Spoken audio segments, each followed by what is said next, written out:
The county commission meeting on November 4, 2023, lasted 4 hours. 47 farmers packed the room in Tulare County, their faces tight with fear. The reservoir was at 11% capacity. Municipal water took priority. Agricultural allocations, 0. In the back row, 26-year-old Iris Takahashi sat silent while men twice her age shouted. Her field, 39 acres everyone had mocked 3 months earlier, was the only green land visible from the highway. Dale Preston stood, 63 years old, voice shaking.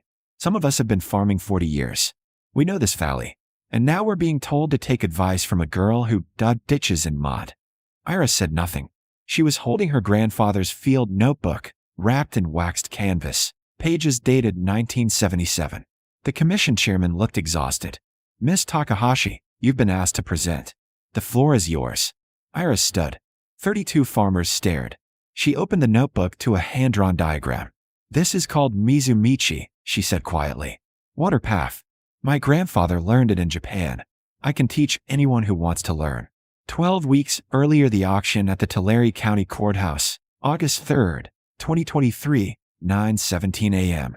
Property 156-042-091, 39 acres, eastern edge of the valley, no irrigation rights, seller financed only. The bank wouldn't touch it. The auctioneer's voice was tired. 39 acres, dry farmed only, no allocations from the irrigation district, payment plan available. Do I hear 6,000? Iris Takahashi, 26 years old, held a cashier's check for $6,500. Everything left after her grandfather died, and the funeral costs were paid. Her engineering degree had landed her a job in San Jose, designing water systems for office buildings. She'd quit 2 weeks earlier. 6,000, she said. A man near the front, Dale Preston, turned and looked at her. His expression said, mistake. No one countered. Gavel fell. She signed papers in a room that smelled like floor wax. The title officer, a woman named Ruth Chun, pushed the deed across the desk. You know this land hasn't had surface water in 6 years. I know. It's been dry farmed for 50 years. Wheat mostly. Last crop failed in 2021. Farmer walked away. Iris nodded. Her grandfather had tried to buy this exact parcel in 1978, right after he immigrated from Yamaguchi Prefecture. Couldn't get financing, too foreign, too different, banks didn't trust him. He'd worked other people's farms for 40 years, saved everything, and died 3 months ago with $6,800 in a credit union account and a notebook full of drawings. He'd left her 2 things, the money in a wooden box with a lock. Inside the box, the field notebook, a topographical survey of Tulare County from 1952, soil maps, and a letter in careful English.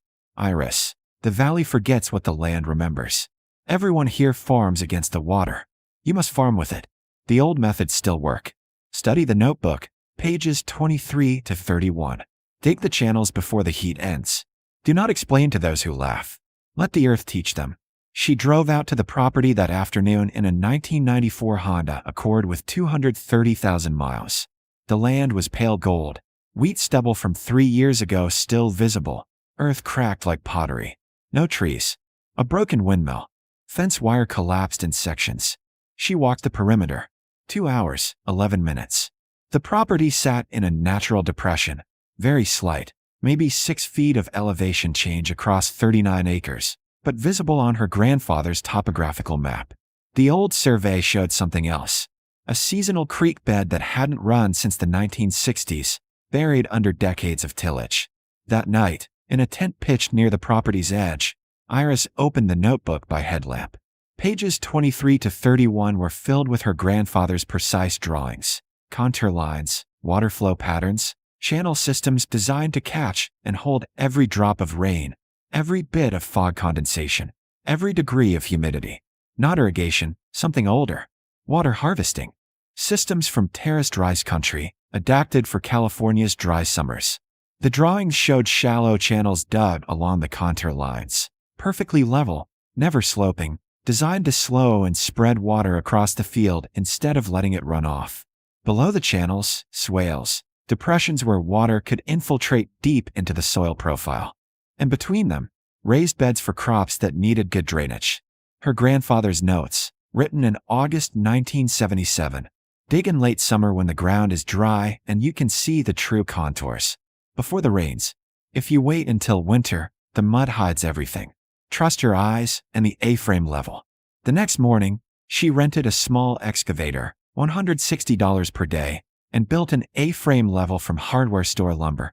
A simple triangle with a plumb bob hanging from the apex. When the bob aligned with a center mark, the crossbar was perfectly level. She started digging on August 8th. The neighbors came to watch by August 10th. Dale Preston arrived first, truck idling on the road. His son Marcus was with him, maybe 30, arms thick from farm work. They stood at the fence line while Iris operated the excavator, carving shallow channels that followed the barely visible contour of the land. "What are you doing?"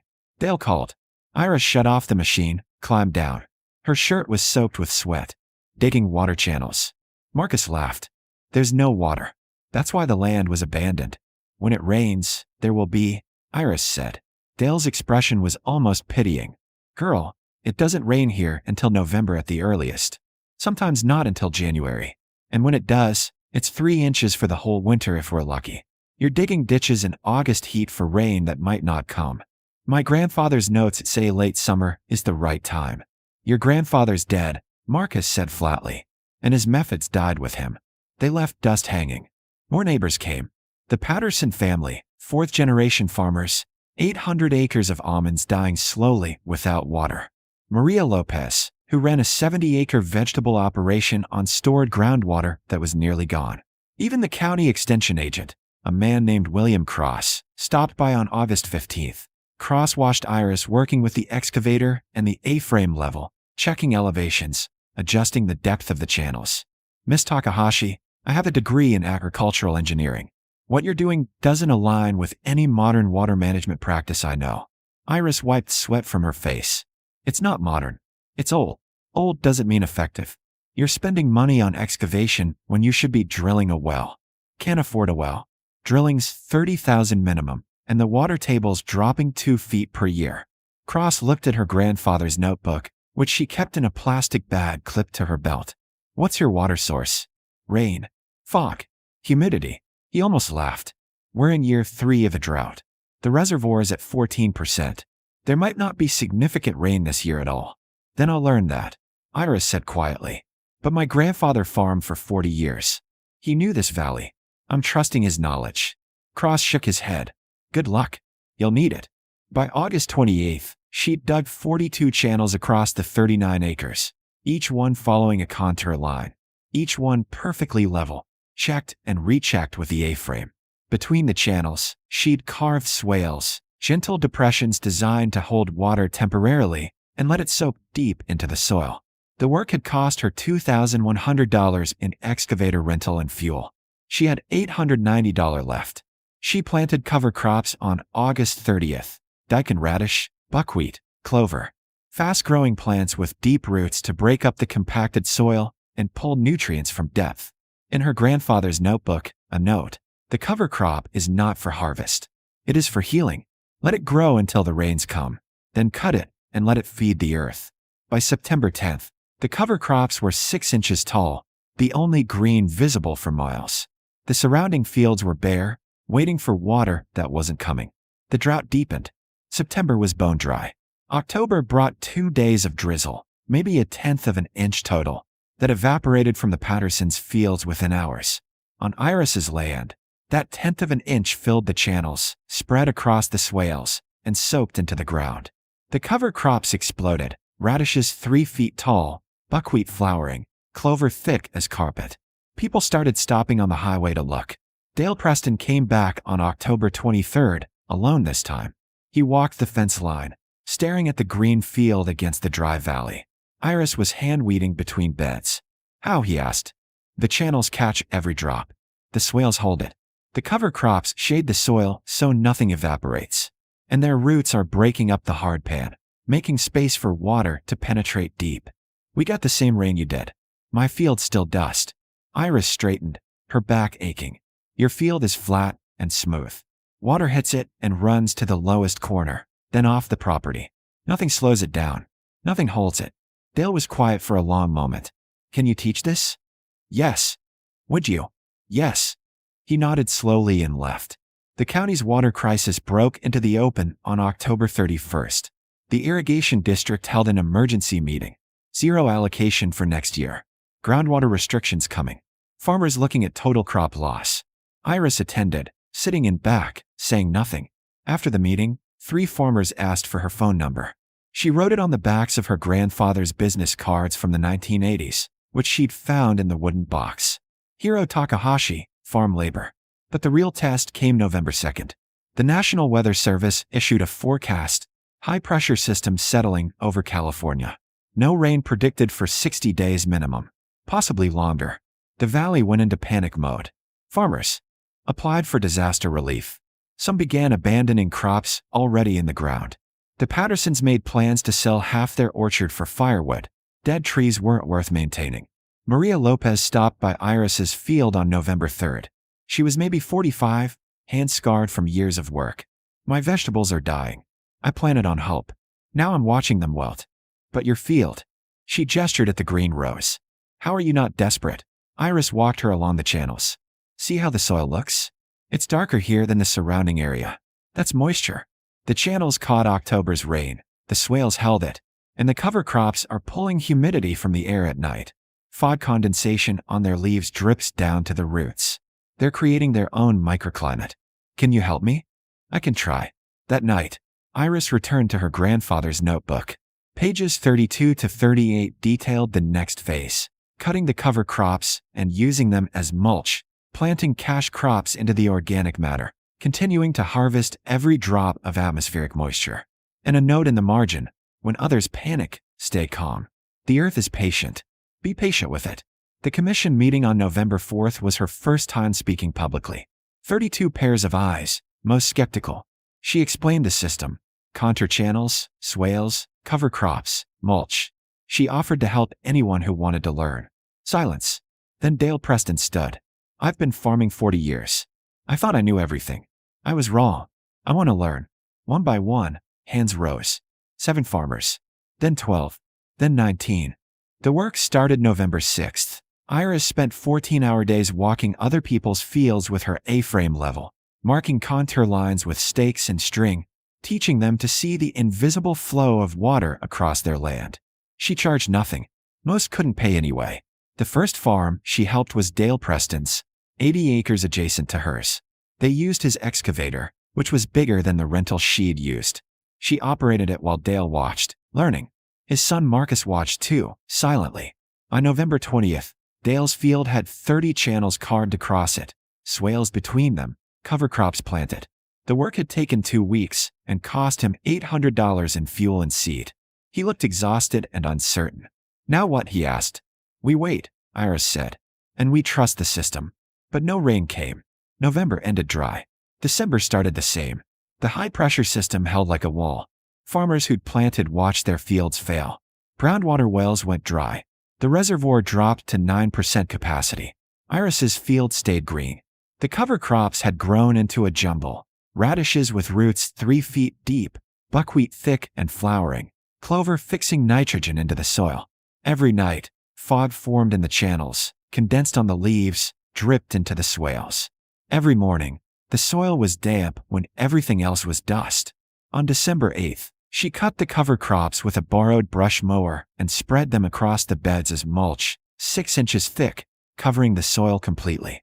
Beneath the mulch layer, the earth stayed moist, alive with worms and beetles. She planted her cash crop on December 10th, salad greens, radishes, turnips, bok choy. Fast-growing, cold-hardy vegetables that thrived in moisture-retentive soil. The seeds went into perfect conditions, soft earth, rich organic matter, protected from evaporation by the mulch. Maria Lopez came by December 15th. Her face was drawn. I lost everything. 70 acres of vegetables, all dead. I'm filing for disaster relief. She looked at Iris's field, where seedlings were emerging through the mulch. How? Iris showed her the system again. Showed her the moisture trapped beneath the mulch, the channels still catching fog, the swales holding every bit of atmospheric water. It's not magic. It's just working with the land instead of against it. Can I start over? Can you help me redesign my farm? Yes. By January 5, 2024, Iris's vegetables were ready for harvest. She picked 50 pounds of salad greens, radishes, and bok choy, and drove them to a farmer's market in Visalia. The produce was perfect, crisp, vibrant, grown without irrigation in the middle of a historic drought. She sold out in 90 minutes. People asked where she farmed. Word spread. By January 20th, she had contracts with 3 restaurants and a small grocery co-op. She was harvesting 200 pounds per week, making $800. Not huge money, but steady, and her costs were almost nothing. The other farmers she'd helped started seeing results. Dale Preston's cover crops had established despite the drought, not as lush as Iris's, but green, alive, breaking up his soil. Maria Lopez had reshaped 15 acres of her farm with channels and swales, planted cover crops, and was waiting for the next phase. The rain finally came January 28th. Not much, 1.5 inches over 2 days, but the valley treated it like a miracle. On most farms, the water ran off the hard, bare ground, eroded topsoil, and disappeared. On Iris's field and the fields she'd helped design, the water filled the channels, spread into the swales, and soaked into the earth. Every drop was captured. Nothing ran off. Dale Preston walked his land in the rain, watching the channels work, and called Iris afterward. "It's holding," he said. His voice was shaking. "The water's not running away. It's going into the ground. That's what it's designed to do," Iris said. By February, the transformation was visible from space. Google Earth images showed Iris's 39 acres and the 7 farms she'd helped as green patches in a brown valley. Local news picked up the story. The extension agent, William Cross, wrote an article for the county newsletter titled, "Traditional Water Harvesting Methods Show Promise in Drought Conditions." The irrigation district called her in March. They wanted to hire her as a consultant, not to design anything for them, but to teach farmers. $50 an hour, 3 workshops per month. She accepted. Dale Preston's son Marcus showed up at her field on March 12th. He looked embarrassed. "I was wrong. Well, I said in August. I'm sorry." Iris was transplanting seedlings, her hands deep in soil. "You weren't wrong to be skeptical. This looks crazy until it works. Will you teach me?" "Not my dad, me. I want to learn." "Yes." By April, 19 farms had adopted some version of her grandfather's system. Not all as extensively as Iris's. Most couldn't afford the excavation time. But channels and swales were appearing across the valley. The extension service was getting calls from 3 counties over. And on April 17th, Douglas Trent from Central Valley AG Partners arrived in a white pickup. He was maybe 50, weathered face, careful eyes. "Miss Takahashi, I manage 4,000 acres for a farming corporation. We're looking at massive losses. I've been watching what you're doing. Would you consult for us? Design a water harvesting system for our southern parcels." Iris named a price that felt impossible. He agreed immediately. That evening, she sat on the tailgate of her grandfather's old truck. She'd bought it from the estate sale, and opened his field notebook one more time. The last entry, written 3 days before he died. "Iris, the valley thinks water is something you buy, something you control. But water is a gift. You can only receive it properly. Be humble. Work with the land. Trust the old knowledge. I couldn't afford to farm my own land, but you can. Make it beautiful. Make it teach. I'm proud of you already." She looked across her 39 acres, lush with vegetables, rich with life, dark soil healing beneath green rows. Beyond her fence, Dale Preston's field was beginning its own recovery. Farther out, Maria Lopez's reshaped land showed the first signs of transformation. The valley was learning. Slowly, stubbornly, the way her grandfather had learned 50 years ago, the way she'd learned from his notebook. The drought wasn't over. But her field had taught them something more valuable than a single season's crop, that the old knowledge still worked, that patience and observation could outlast mockery, that the land would teach anyone humble enough to listen. Iris closed the notebook, wrapped it in waxed canvas, and smiled at the green field her grandfather had never lived to see but had made possible anyway. His wisdom had saved them all.